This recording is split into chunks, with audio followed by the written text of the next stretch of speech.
Member for North Island. Thank you, Madam Speaker. There was an emotional gathering in Alert Bay last week with the start of the demolition of St Michael's Residential School.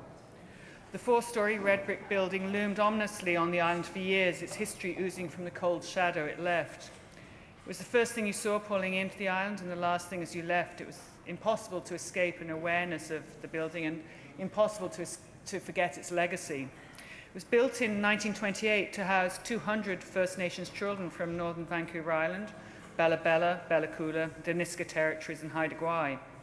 Some of those who had been students there were at the ceremony last Wednesday. The fact it's taken more than 40 years from the end of its life as a school to its demolition is perhaps a testament to how difficult it was for the community to reach the point where they could lose the physical evidence of the harm done to them by residential schools. For a time, it was the band office. There was a treatment centre there.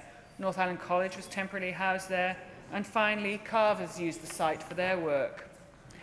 There was always an undercurrent of, was it good for the survivors to have the school there, or was it better if it went? An undercurrent only resolved last year when it became very clear that structurally the building was a danger.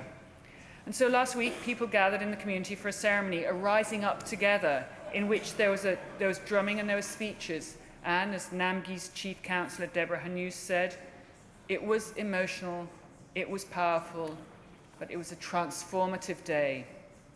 As the backhoe started the work of demolishing the building, knocking the porch down, the singing and the drumming was intermingled with crowds from the crowd of tear it down. There are no plans to build on the land. Some of it may be used as an expanded parking lot for the neighbouring Umista Cultural Centre, which recognises and celebrates Namgi's history and traditions. Some of the bricks may go into a memorial for the survivors of the school. Another event is planned for after the demolition in the spring, when the brutal reminder of the harm done to generations of First Nations is gone forever from Alert Bay. Thank you, Madam Speaker.